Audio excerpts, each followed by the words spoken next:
You ever see a Mercedes-Benz parked in a disabled spot? No placard, no special plates, nothing but sheer unapologetic nerve. Yeah, well, let me tell you about the day I walked out and found that champagne-colored land yacht right where I usually park to get to my physical therapy at Pine Ridge Commons. I mean, of course it was a Mercedes. What else would a self-appointed suburban dictator drive? So there I am, hobbling up with my cane, figuring maybe it's a new neighbor or someone's guest who just doesn't know the rules. I try to be polite, right? I ask the woman getting out if she's got a permit for the spot. And I swear to you, she spins around so fast her $400 purse almost takes out my kneecap. Her voice? God, that voice goes straight to dog whistle pitch. How dare you question me? I am the HOA president. Like that's supposed to mean something.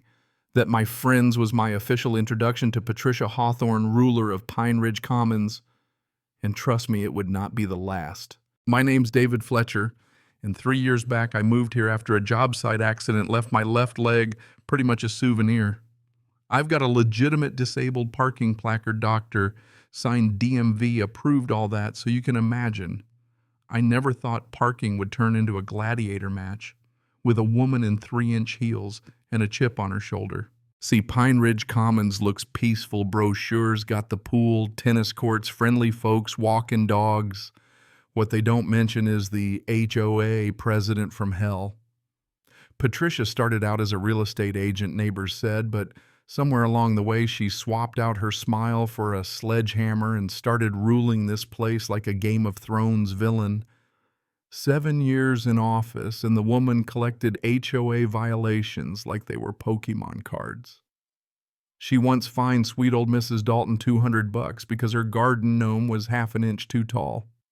Aesthetic harmony guidelines, Patricia claimed, as if she was Michelangelo and we were all living in the Sistine Chapel. But that parking spot, man, that was a powder keg waiting to blow. Every Tuesday and Thursday, I limp into the community center for physical therapy. There's just one disabled spot right by the front doors. In theory, it's supposed to be for folks like me.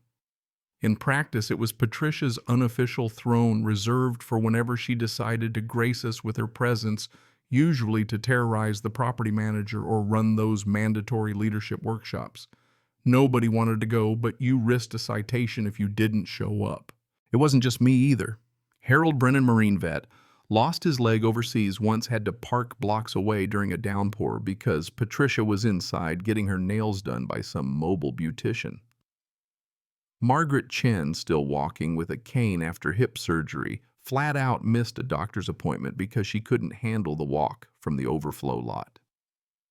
And if you dared to speak up, Patricia would fake some mysterious back spasm or act like she got dizzy spells. Never a doctor's note, mind you, just the world's most convenient invisible illnesses. That Tuesday, after she shrieked at me for having the gall to question her, I decided I'd had it. Went home, set up a dashboard camera in my car, and started collecting receipts every single time she parked illegally. 17 times in 2 weeks I got her on camera. 17. And don't picture her limping or struggling either. Oh no. One clip had her hauling 2 cases of Chardonnay and a potted ficus like she was auditioning for CrossFit. A week later, I get to therapy and shocker. There's Patricia's Mercedes gleaming in that spot like the Queen's carriage. This time, though, I parked right behind her, blocking her in. Okay, not my proudest moment, but sometimes you gotta make a stand. I hobbled inside, checked in for therapy, and waited. 20 minutes in the doors, bang open, and here comes Patricia, face the color of a boiled lobster shoes clicking like gunshots. She's screaming my name loud enough to rattle the vending machine, demanding I move my car, or she'll have me towed and evicted, yada yada. I just tell her calm as can be, Patricia. I'll be happy to move as soon as my medical appointment's done in about 40 minutes. My therapist backs me up, bless her heart, says interrupting treatment isn't an option. Patricia whips out her phone and dials 911, screeching about being held hostage. I swear I thought Candid Camera was going to jump out of a closet. Officer Thompson shows up, one of those stone-faced guys you can't rattle if you tried. Patricia launches into this Oscar-worthy performance about me stalking her, harassing her, trapping her car. Thompson just listens, lets her run out of steam, and finally asks, "Ma'am, can I see your disabled parking permit?" The silence, you could hear the HVAC humming. Patricia mutters she forgot it, then claims verbal permission from the HOA board because apparently being president means you're above the law. Thompson's not buying it, writes her a $600 ticket for the disabled spot, then calmly explains she's violating the Americans with Disabilities Act, and oh, by the way, false reports to law enforcement are a crime. Patricia's face goes from purple to ghostly green, but I wasn't done.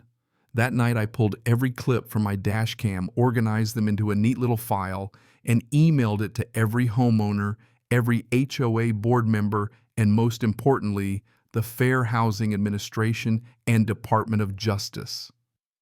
Subject line: ADA violations at Pine Ridge Commons. Evidence of systematic discrimination. Let's just say the response was not slow. Within 2 days, the Department of Justice hits the HOA with a formal investigation letter, potential fines starting at $75,000, possibly doubling. Our insurance company is now breathing fire, realizing Patricia's little routine could cost the association hundreds of thousands. Emergency board meeting gets called for Friday. The community center's packed, people spilling out the doors. I see neighbors who haven't left their houses in months just to watch the fireworks. Patricia struts in wearing her power suit, tries to take her spot at the head table. Nope. The board's attorney stands up and says she's suspended pending investigation. She argues waiving the bylaws in the air, but the lawyer points to the clause on emergency removal for legal liability. The board votes unanimous, even her friends. Turns out when their own mortgages are on the line, loyalty's a rare thing. She storms out shouting that we're all jealous that the community will crumble without her. Somebody shouts back, "Only thing crumbling is your reputation." The place erupts in applause. More bad news piles up. State Real Estate Board starts investigating her license. Turns out discriminating against disabled folks is frowned upon in that business. Her brokerage cuts her loose. By the end of the week, the DA's office announces she's facing charges for filing a false police report, 6 months jail, $2,000 fine. I mean, talk about karma showing up with a sledgehammer. Last time I saw Patricia, she was in court standing next to a court-appointed attorney in a plain black dress. No designer logos, no Mercedes keys, just her in reality. She pled guilty. The judge handed down 300 hours of community service, specifically with disability advocacy groups, 1 year probation, $2,000 fine, plus the parking ticket, plus court costs. When he asked if she had anything to say, her voice barely made it above a whisper. I didn't realize how much harm I was causing. Judge just shook his head. Ignorance is no excuse, especially for someone trusted to lead. And that was that. As she shuffled out, head down, eyes darting toward the floor, she looked back at the crowd, at me. For the first time, I saw it: total defeat. Patricia Hawthorne, HOA queen, knocked off her throne by a couple of dash cam clips and a stubborn guy with a limp. So here's my question for you. Where's the line between authority and abuse? When does just following the rules cross into hurting real people? Drop a comment and tell me if you think the punishment fit the crime, or if Patricia got off easy. And if you've ever faced off against an HOA tyrant, I want to hear your story. Let's see how many of us there really are out there.